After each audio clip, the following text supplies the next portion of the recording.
What is the greatest unsolved mystery of all time? What the hell happened to the 3 escapees of the inescapable Alcatraz? If they did survive or not, but if they did, that's one hell of a plan to escape undetected till to this day. One of their mothers later got anonymous flowers on Mother's Day. I think they probably did survive but assumed new identities. 2 of the escapees were brothers, and it was their mom who got the flowers. At her funeral, 2 tall and ugly women were present but left immediately afterwards and didn't speak to anybody.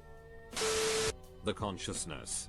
A child is conceived, and at some point, once the brain becomes complex enough, it starts to develop a feeling of self. It starts to perceive itself as the center of something, and everything else is outside. We naturally distinguish the I from the rest of the world. This is a light that goes on in the head at some point. In deep sleep, under narcotics or after injury, the light can flicker or go out. When we die, the thing that is me is gone forever. Or is it? Religion says it's not. It's a everyday mystery that gets more mysterious the more we think about it. I find this to be the most fascinating question there is. One I'm always fascinated with is I believe in the mid-2000s a student at Ohio State mysteriously disappeared, and to this day they have no idea what happened to him. Basically, he went out to a popular bar with friends. The security camera sees him walking into the bar, and this is the only entrance exit as the bar is in a larger building, but it never sees him leave the bar at the end of the night. His name was Brian Schaffer. It's an interesting story mystery to take a look at. What information was burned in the Library of Alexandria? By law, the library copied every text, keeping the original and giving the original owner a copy. While no doubt a lot of works were lost because the original and the copy were eventually lost, most things of import survived as copies. Further, it was only one of several great libraries of its time, and by the time it was finally destroyed it was already in decline. My favorite is the Chicago TV hijacking. During a DR. Hoorah run in 1987, somebody dressed as Max Headroom hijacked the TV signal for a minute and a half, during which he exposed his ass and got spanked by a woman and mocked Coca-Cola. FCC has been investigating for years and nobody has been charged. It's also one of the more innocent. No one was hurt, no demands were made. It was just some crazy stunt that seemed to done just for the sheer hell of it, and they have never been caught. One of my favorites as well for sure. The disappearance of the Springfield 3 is a top contender for me. Long story short, in the early morning hours of the 7th of June, 1992, these 3 women, Cheryl Levitt, 47, her daughter Susan Susie Streeter, 19, and Susie's friend Stacy McCall, 18, all vanished from Cheryl and Susie's home following a night of fun and partying, as it was the girls' high school graduation. All their personal belongings, their cars, purses, and even the little dog was left behind. There were no signs of a struggle or foul play. However, the front porch light's glass globe was broken and not swept up, and there was a weird message of the answering machine that accidentally got deleted. Yet, no trace of the 3 women has ever been found, and the case remains unsolved 30 years later. I love unsolved mysteries, but one that always gets me is the murder of Missy Bevers. She was held in the early morning at a church that she taught yoga at. Security footage from the church showed the murderer roaming the halls of the church all night, but that's not what's weird. What's weird is that the murderer was dressed head to toe in police riot gear. It is the weirdest and eeriest video footage and is just unsettling. There's lots of theories, but her murder has never been solved, and I believe there hasn't even been a real suspect in the case. The Mystery of Casper. A youth found wandering Germany in 1828 wearing undersized clothes and no communication skills. After being educated, he claimed to have grown up in the total isolation of a darkened cell. Years later he died after being stabbed by a stranger who gave Casper a cryptic note, but officials suspected he stabbed himself. Wikipedia. The disappearance of a 9-foot great white shark off the coast of Australia.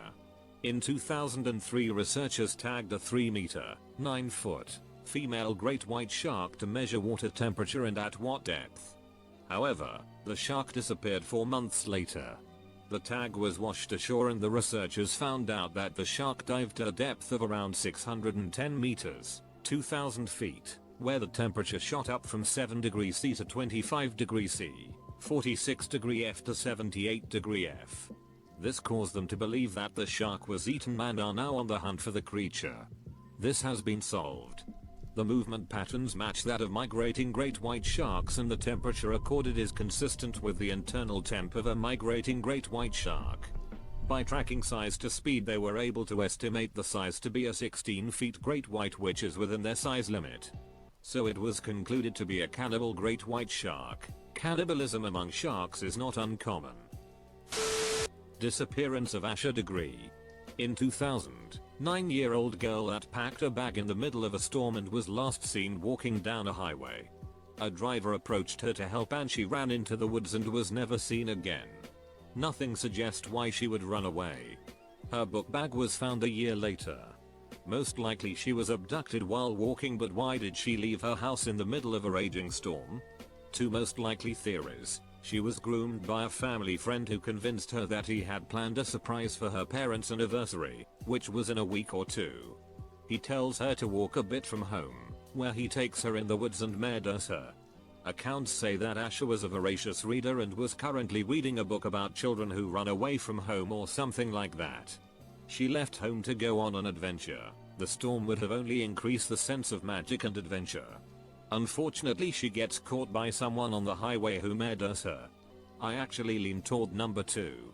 It sounds like something I would have tried to do at that age as an early 9-year-old and is the reason why I remember the case. Who really murdered the princes in the tower? The princes in the tower refers to the apparent murder in England in the 1480s of the deposed King Edward V of England and Richard of Shrewsbury, Duke of York. These two brothers were the only sons of King Edward IV and Elizabeth Woodville, surviving at the time of their father's death in 1483. When they were 12 and 9 years old, respectively, they were lodged in the Tower of London by their paternal uncle and all-powerful regent the Duke of Gloucester. This was supposedly in preparation for Edward V's forthcoming coronation. However, before the young king could be crowned, he and his brother were declared illegitimate. Gloucester ascended the throne as Richard III. It is unclear what happened to the boys after the last recorded sighting of them in the tower. It is generally assumed that they were murdered. A common hypothesis is that they were killed by Richard in an attempt to secure his hold on the throne. Their deaths may have occurred sometime in 1483, but apart from their disappearance, the only evidence is circumstantial. As a result, several other hypotheses about their fates have been proposed, including the suggestion that they were murdered by their maternal uncle the Duke of Buckingham or future brother-in-law King Henry VII, among others. It has also been suggested that one or both princes may have escaped assassination. In 1487, Lambert Simnel initially claimed to be the Duke of York, but later claimed to be York's cousin the Earl of Warwick. From 1491 until his capture in 1497, Perkin Warbeck claimed to be the Duke of York, having supposedly escaped to Flanders. Warbeck's claim was supported by some contemporaries, including York's and the Duchess of Burgundy. In 1674, workmen at the tower dug up, from under the staircase, a wooden box containing 2 small human skeletons. The bones were widely accepted at the time as those of the princes, but this has not been proven and is far from certain. King Charles II had the bones buried in Westminster Abbey, where they remain. Incidentally, no DNA tests have ever been done on those bones, so while we suspect that they were the princes, we can't be certain. The aerial school landings in Zimbabwe. 60+ school children saw crafts landing and beings coming out of them. The kids interacted with the beings. They were put under evaluation by a Harvard psychiatrist. They all told virtually the same story and drew the same drawings. It was concluded that they were telling the truth. The Yuba County 5. One of the detectives interviewed at some point said not a damn thing about this case makes any sense at all. 5 guys with minor disabilities go to a basketball game. They have their own very anticipated game to play in the next morning. One of the guys even laid out his uniform for the next day. They leave the game they were spectators for. On the drive home, they stop to buy snacks. The wrappers were found in the car and the cashier remembered them. Then instead of going home, they drive miles and miles out of their way to a national state park, leave their perfectly functioning and fueled car to wander unprepared into the snowy wilderness. A witness claims to have seen a second vehicle and perhaps a woman.